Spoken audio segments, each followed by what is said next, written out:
hurricanes rotate in the opposite direction based on where they are on the planet. So if they are in the northern hemisphere, they rotate clockwise. And if it's in the southern hemisphere, they rotate anti-clockwise. But did you know that the same principle applies for the urinals in your washroom? It is true. If your urinal is in the northern hemisphere, the water will rotate clockwise and anti-clockwise if it's in the southern hemisphere. This happens because of an effect called the Coriolis effect. The Coriolis effect is basically an inertial or a fictitious force that acts on objects that are in rotational motion. Now, without an accurate understanding of the Coriolis effect, we wouldn't have large rotating space stations today. But why do we need large rotating space stations? Well, because we need artificial gravity for the astronauts. But why do we need artificial gravity? Because astronauts would lose mass in space. But why do we? You guys see what I'm doing? I'm playing the why game. Kids do it all the time, and adults should do it more.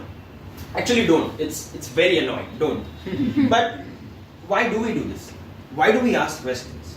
I mean, seriously, what's the point? Who cares? Who cares why hurricanes move in a certain directions? Who cares why space stations need to be rotating? I think the reason is we all love a good explanation. I think we all are inherently curious and we look for answers, but most of the time we don't find a convincing answer. And that is why we end up not asking more questions. Now, we usually find these answers in books and articles and usually from very competent people who have spent decades on a subject. But what if we want to find that answer ourselves? What do we do then? There are many different ways, but the best way that I know is journaling. How many of you journal regularly? How many of you guys have thought of journaling? We have to change that ratio a little bit.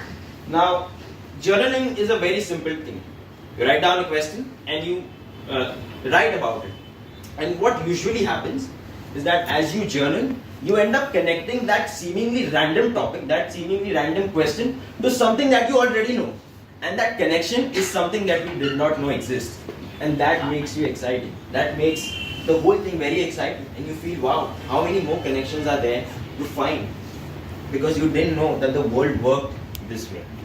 But this also works because you asked the right question.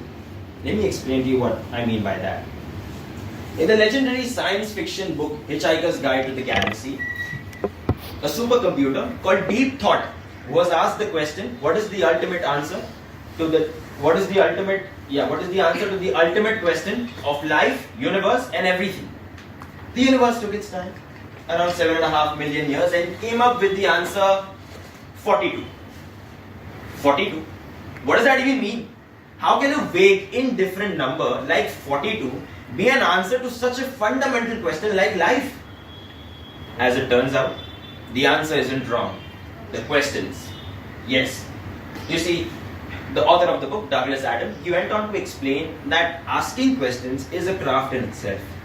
That finding an answer to a question is usually an easy part, but crafting a good question is the difficult part. In fact, even in the book, as the book progresses, the supercomputer Deep Thought, he goes on to build an even more powerful computer which is simply capable of asking a better question.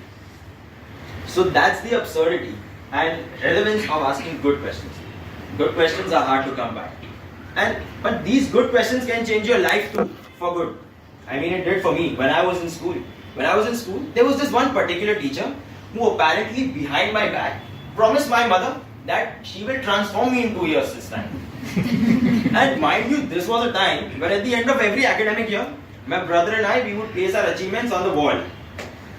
My brother would place his first place, gold medals and all of that, and he would look beautiful next to my 7th place ribbon collection. Now, that happened and I wasn't very good at that. I wasn't good in sports. I wasn't particularly very good in studies as well. I was always in the middle. But this teacher recognized that. She realized that I needed more help. I needed to be taught separately and differently. So instead of the teachers at school who simply told me that I couldn't do it, who simply asked me questions sarcastically, this teacher, she asked me different questions. Instead of telling me that I couldn't do it, she told me, how can you do it? She made me think about it. Instead of telling me which degree I should pursue in the future, she told me to imagine what I would be like in 10-20 years. And she made me write about it. I realized the importance of asking good questions and how a simple, even a slightly modified question can completely change your perspective on something. Completely. It did for me. I went to score amazing marks in my last year. What she didn't tell me though was instead of the 7th place, I now have a 20th place ribbon collection, but that's okay. I guess that's a part of it. But asking questions is just fun. Honestly, it is just a lot of fun. Especially once you find something that you like. And this supposedly annoying why game will become all the more fun and joyous. It will become satisfaction. It will become very satisfactory. Now, as we ask more and more questions, we realize that there are many different kinds of questions. Sometimes the questions that we ask are rather lame. Sometimes we think that we are stupid when we ask questions. Actually, we are right the second time. There are no stupid questions. There are only questions that make you feel stupid. Okay? So, especially like that question of life. People have been writing books about it for years and years and years, and we still haven't found an answer. And that is the reason we are writing the book. But my point is a little different. I see in it the uniqueness.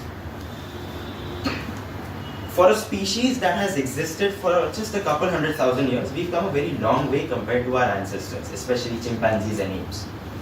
Apes that have been taught to use sign language can communicate with us. They can express novel thoughts, they can express emotions, they can even answer complex questions. But an ape who knows sign language has never been observed to ask a question. Never. Chimpanzees are clever, but they fail at a seemingly simple task of telling behind which door is their food hidden when they see a person carrying their food walking through the door. Now, whether or not animals can question or not, it's still being debated. But there is one species, one group of people to whom it most certainly is unique. Us, humans. I believe it is this quality of ours, the ability to reason, to ask a question that makes us unique. So if anything, to be more human, all you need to do is ask more questions. I'd like to end with a quote by Albert Einstein. Learn from yesterday, live for today, and hope for tomorrow. The important thing is to never stop questioning. Thank you so much.